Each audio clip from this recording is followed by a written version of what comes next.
Saudara-saudara kaum muslimin yang berbahagia, ini merupakan analisa sosial bahwa pada suatu saat nanti akan terjadi di tengah-tengah umat di mana kita dihantam dan diserbu dari segala macam penjuru, akidah didangkalkan, peradaban dan kebudayaan dirusak, makanan dan minuman diracuni, pakaian ditelanjangi dan lain sebagainya, sampai kita melepaskan nilai Islam yang kita cintai ini.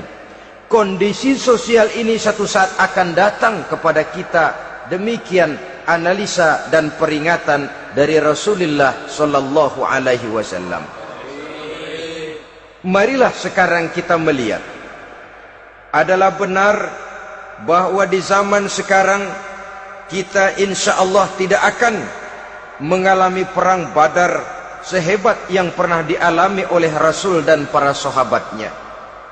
Tetapi sesungguhnya perang yang kita hadapi di zaman sekarang ini tidak kalah hebatnya dengan perang Badar, tidak kurang dahsyatnya dengan perang Uhud, tidak kurang ngerinya dari perang Khandaq. Hanya saja yang kita hadapi sekarang ini bukan ujung pedang, bukan ujung tombak, bukan ujung panah.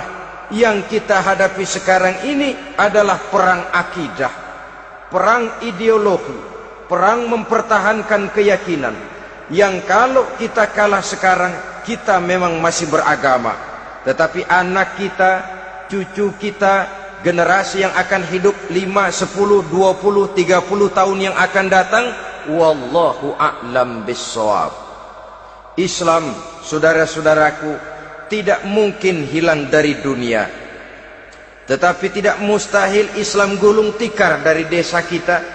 Tidak mustahil Islam gulung tikar dari kampung dan kota kita, jikalau kita tidak menjaganya, jikalau kita tidak memeliharanya, bahkan jikalau kita tidak mewariskannya kepada anak-anak kita, generasi yang akan datang.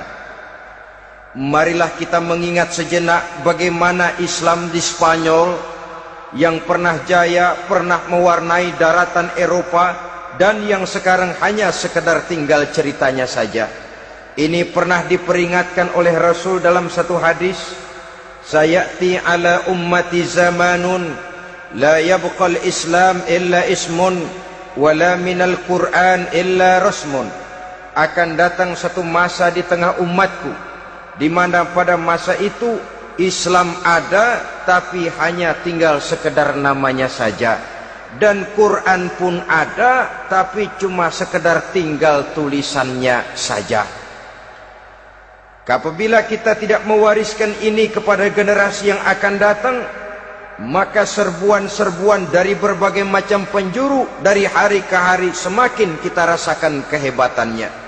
Tidak mustahil sejarah Spanyol akan terjadi di desa kita, akan terjadi di kampung kita, akan terjadi di kota kita. Orang Spanyol kalau mereka cerita kepada anaknya, mereka akan cerita, "Nak, di sini dulu ada masjid." Kapan, Pak? Dulu bener dah.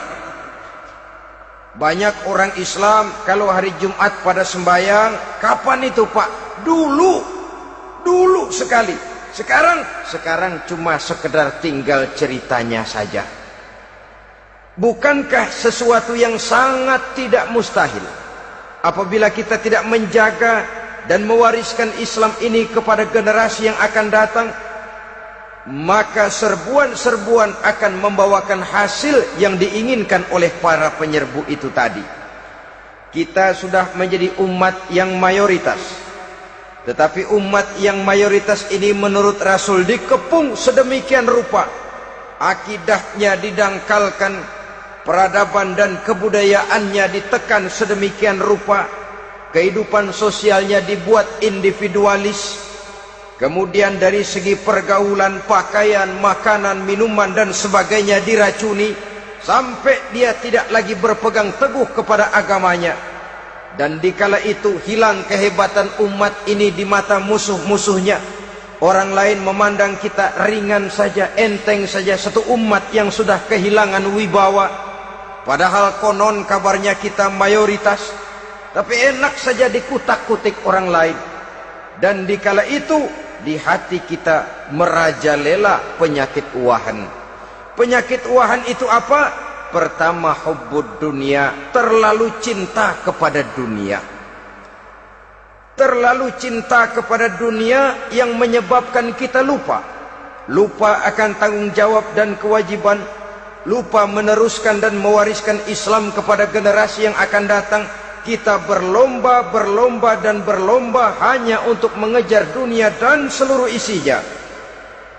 Baik dia bernama material, baik dia bernama seksual, baik dia bernama pangkat, jabatan dan kedudukan, berlomba-lomba kita di dalamnya.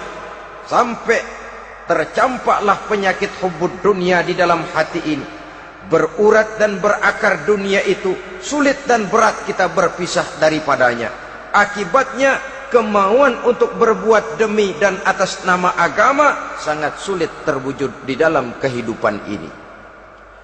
Yang kedua, karahiyatul maut, terlalu takut kepada mati. Baik mati ajal, mati dalam artian yang sebenarnya, baik mati usahanya, baik mati karirnya, baik mati pangkat dan jabatannya. Sehingga dengan demikian akibatnya jatuhlah kita menjadi umat yang kehilangan wibawa di mata orang lain. Saudara-saudara kaum muslimin rahimakumullah, saya katakan tadi, perang yang kita hadapi di zaman sekarang adalah perang akidah. Perang menghadapi peradaban dan kebudayaan yang menghancurkan moral daripada anak-anak kita. Perang menghadapi banjirnya maksiat dan munkarat. Yang di tengah-tengah itu, di samping berkewajiban menjaga diri dan keluarga, kita pun juga berkewajiban menjaga anak-anak kita, generasi yang akan datang. Mengarahkan dan